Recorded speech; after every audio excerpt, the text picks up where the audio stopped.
ब्रह्मांड की सबसे प्राचीनतम कहानियों में से आज हम वो कहानी सुनाएंगे जिसका सृजन पूरे ब्रह्मांड के सृजन से पहले हुआ। तब न देव थे, न असुर, न जीव था, न जंतु, न जल था, न अग्नि, न वायु, न भूमि। समष्टि के शून्य में विराजती एक शक्ति, कालातीत और कालों के नियंता।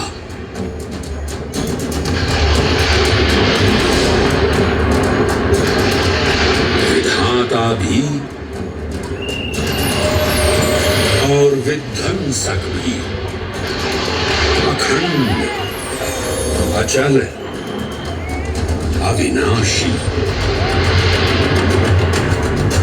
ये कथा है उस महादेव के महाकाल स्वरूप की, जो सृष्टि के आरंभ भी हैं और काल के आगमन भी हैं। वे ही काल के सृजन करता और नियंत्रण करता भी हैं।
निर्विकार होते हुए भी अपनी माया से विराट विश्व का आकार धारण करने वाले महाकाल,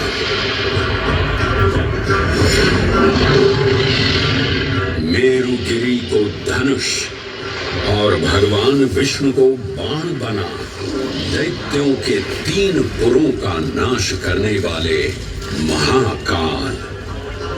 वो महाकाल जो तीनों लोकों में विद्यमान सभी शिवलिंगों में प्रधान है।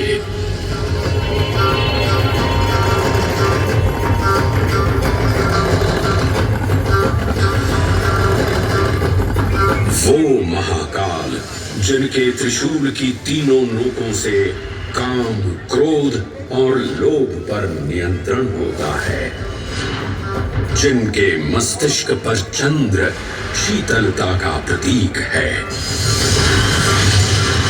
और जिनकी सवारी नंदी के 4 चरण सत्य, दया, दान और तप का चिन्ह है। हरे हरे महादेव।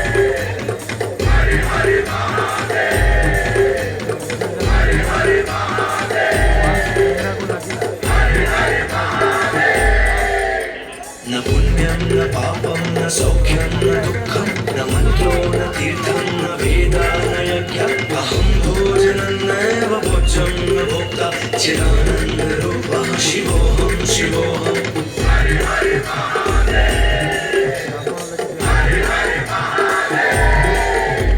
अहं निर्विकल्पो निराकाररूपो विभुत्वा च सर्वत्र सर्वेन्द्रियाणां न चासङ्गतं नैव मुक्तेर्न मे चिदानन्दरूपः शिवोऽहं शिवोऽहं चिदानन्दरूपः शिवोऽहं शिवोऽहं चिदानन्दरूपः शिवोऽहं शिवोऽहं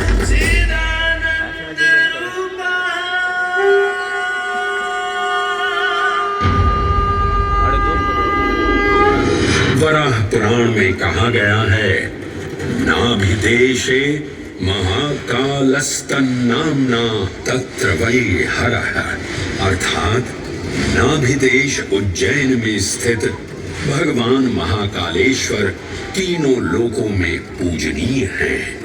आकाशे तारकां लिंगम पाताले हाटकेश्वरम मृत्युलोके महाकालम सर्वलिंगम नमोस्तुते। आकाश में तारक लिंग के रूप में, पाताल में हाटकेश्वर के रूप में और मृत्युलोक में महाकाल के रूप में स्थित भगवान शिव को प्रणाम। समस्त लिंग स्वरूपों में विद्यमान भगवान शिव को सादर नमस्कार।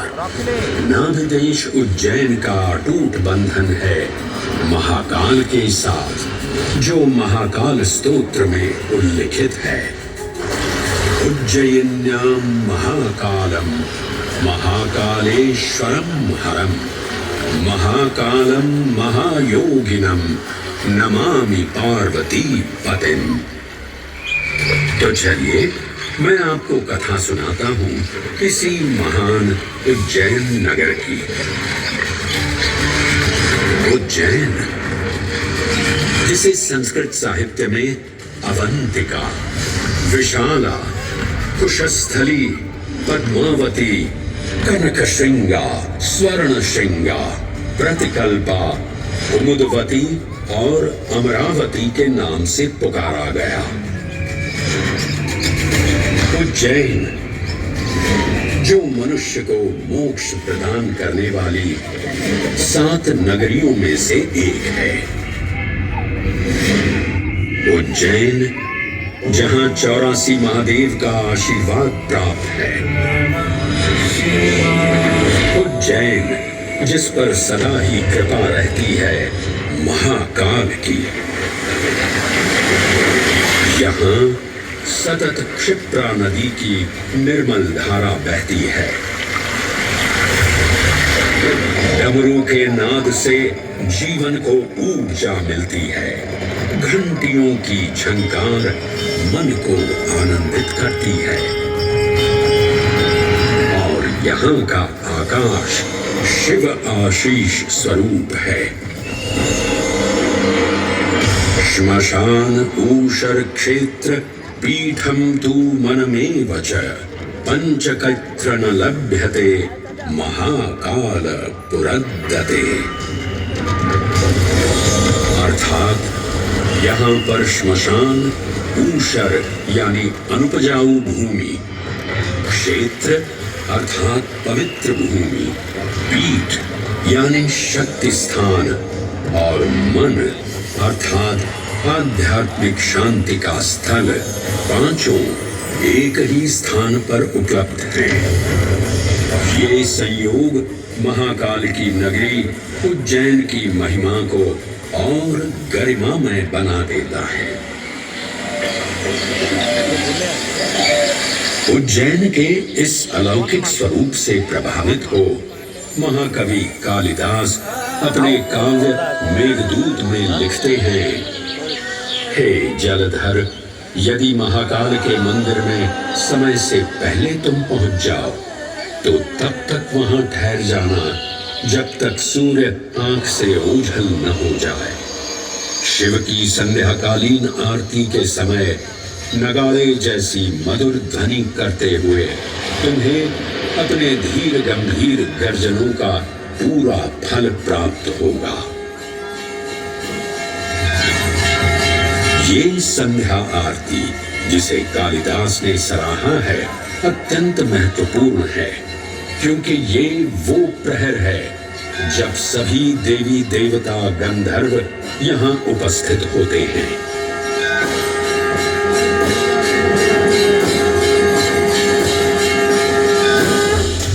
उज्जैन की महिमा अद्वितीय है। सतयुग, त्रेता युग, द्वापर युग और कलयुग, हर युग में इसका अप्रतिम महत्व रहा है। इस काल यात्रा में सबसे पहले आपको सतयुग के उस कालखंड में ले चलता हूं जहां देव और दानव एकत्रित हैं समुद्र मंथन करने के लिए। मन की आंखों से कल्पना कीजिए, भगवान विष्णु ने कुर्म का रूप ले मंदरांचल पर्वत को अपनी पीठ पर उठा रखा है। सागर से विकराल लहरें उठ रही हैं, मेघ भयानक गर्जना कर रहे हैं। देव और दानव वासुकी सर्प को नीति बना और मंदार पर्वत को मथनी बना सागर को मथ रहे हैं कि तभी जल का पाप कालकूट विष निकलता है और पूरी सृष्टि को अपने ताप से झंसाने लगता है। इस भयावह स्थिति ने देवताओं और असुरों के बीच हाहाकार मचा दिया। ये कैसा अनर्थ है? लक्ष्य था अमृतत्व का, पर अब मृत्यु की विकराल छवि हमारी आंखों के समक्ष मंडरा रही है। इस भयंकर संकट से केवल वही उद्धारकर्ता मुक्ति दिला सकते हैं जो समस्त विश्व के परम संरक्षक हैं। तभी सब महादेव की शरण में जाते हैं और पुकार लगाते हैं, ओम नमो भगवते रुद्राय। और फिर तुष्टा महादेव भक्तों की गुहार सुनते हैं, कैलाश से उतरते हैं, विष को अपनी अंजुलि में भर अपने कंठ में धारण करते हैं।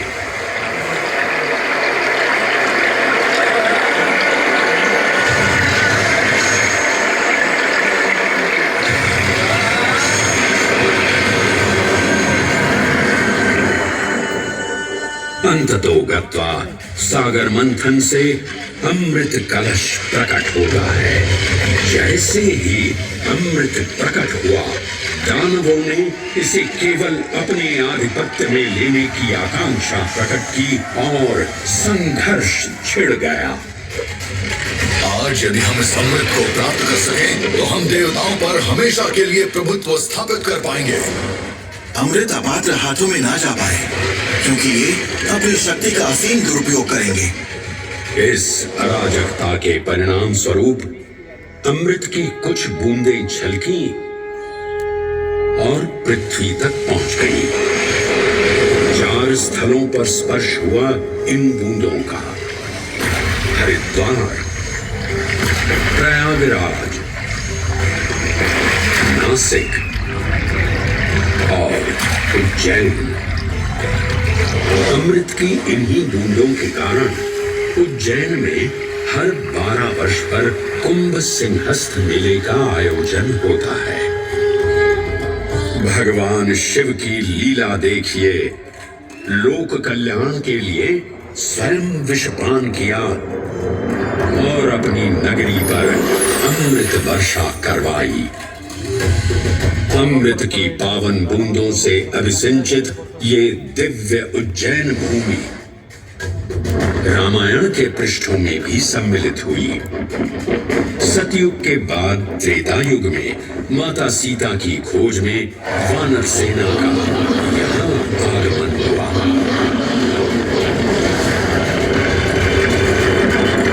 समय की इस यात्रा के माध्यम से अब प्रवेश करते हैं वाल्मीकि रामायण के किष्किंधा कांड में।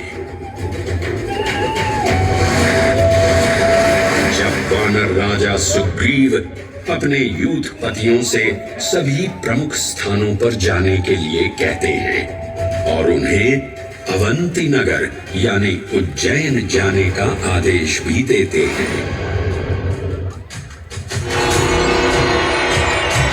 मेखला उत्कल के क्षेत्र, दशर्न के नगर, आब्रवंती, अवंती और विदर्भ के राज्य, साथ ही माहिष्का के आकर्षक राज्य में भी पूरी तरह से खोजना होगा। एक युग भगवान विष्णु के राम अवतार से संपृक्त और अगला युग उन्हीं के एक और दिव्य अवतार से समरस होना, ये अद्वितीय संगम केवल उज्जैन में ही संभव था। परंतु एक क्षण ठहरिए और ध्यान से सुनिए। ये हैं महाकाल के 1008 दिव्य नाम। हाँ, मैंने काल चक्र को परिवर्तित कर दिया है और अब द्वापर युग का शुभारंभ हो चुका है। विस्मय पूर्ण हो जाएंगे ये जानकर कि महाकाल के इन नामों को स्वयं भगवान श्री कृष्ण ने रचकर पिरोया था। महाकाल सहस्र नामावली की ये अद्भुत रचना उस समय की है जब योगेश्वर कृष्ण, उनके मित्र सुदामा और शेषावतार बलराम ने अवंती नगरी में स्थित सांदीपनी ऋषि के आश्रम में वेदांत दर्शन और शस्त्र विद्या की शिक्षा ग्रहण की थी। कहते हैं कि भगवान श्री कृष्ण को अवंती ने ऐसा मंत्र मुग्ध कर दिया कि यहाँ 64 दिनों तक रुककर उन्होंने 64 विद्याएं और 14 कलाओं का ज्ञान लिया।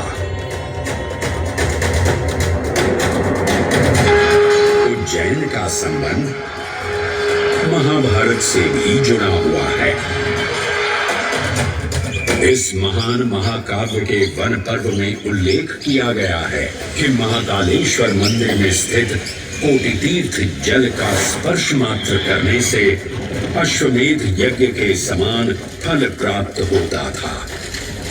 और फिर परिवर्तन की इस अनवरत धारा ने एक नई कहानी लिखी।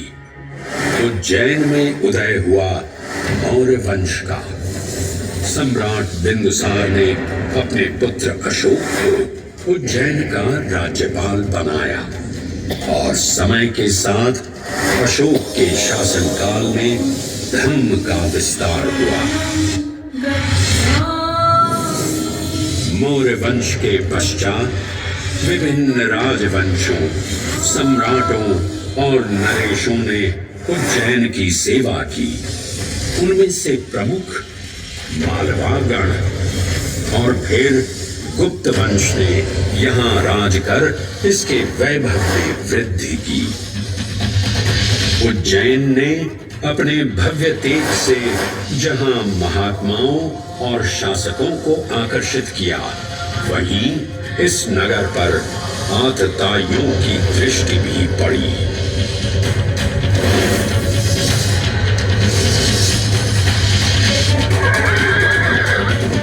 शक मध्य एशिया की खानाबदोश जनजाति थी, जिन्होंने उत्तर पश्चिमी और मध्य भारत के कुछ हिस्सों पर आक्रमण कर अपना शासन स्थापित किया। ईसा पूर्व प्रथम शताब्दी में जब भारत शकों के अत्याचार से त्रस्त था, तब उन शकों ने उज्जैन पर भी कब्जा कर लिया और फिर उज्जैन में उदय हुआ एक तेजस्वी योद्धा, महाराज विक्रमादित्य का। एक तरफ शकों का बल तो दूसरी तरफ विक्रमादित्य का अद्वितीय पराक्रम। विक्रमादित्य की तलवार महादेव के तीसरे नेत्र सी चमकी। प्रचंड युद्ध हुआ। महाकाल की कृपा से शूरवीरों ने शकों को परास्त किया और उज्जैन में गणतांत्रिक शासन स्थापित किया।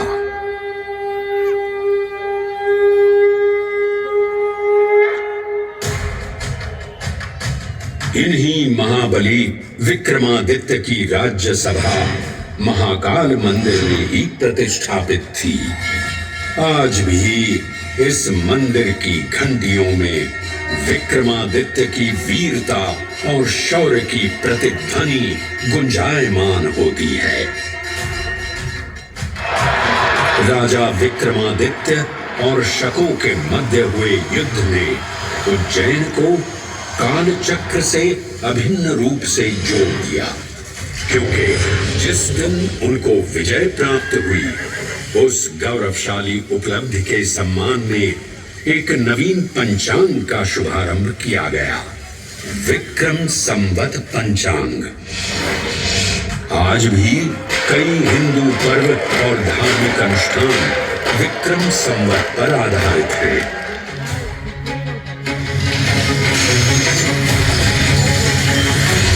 पृथ्वी की भौगोलिक कर्क रेखा इस पावन उज्जैन भूमि से होकर गुजरती है। लगभग 300 वर्ष पूर्व उज्जैन विश्व समय का प्रमुख संदर्भ बिंदु था। यही कारण है कि उज्जैन की वेदशाला में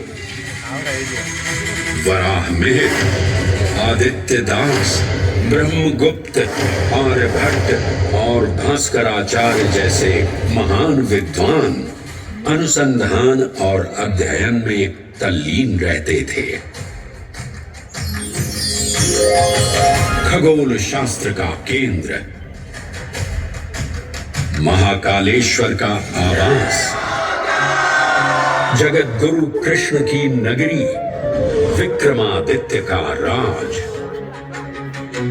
जयति जय उज्जैनी, वैभवशालिनी नगरी उज्जैन।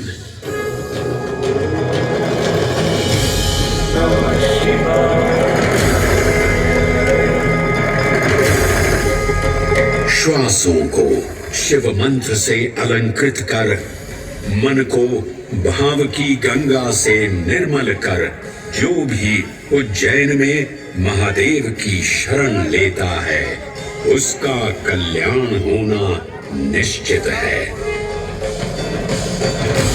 आज सुनी सबने गाथा महाकाल की, दर्शन जिनके दुर्लभ हैं, नमन करे जिन्हें काल भी, चरण में जिनके है बसा। ये समस्त संसार कभी नहीं देखा होगा धरती पर ऐसा चमत्कार।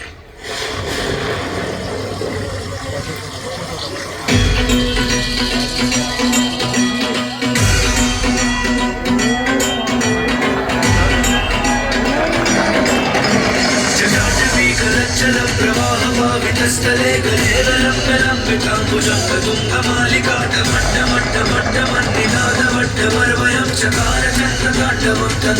शिव शिव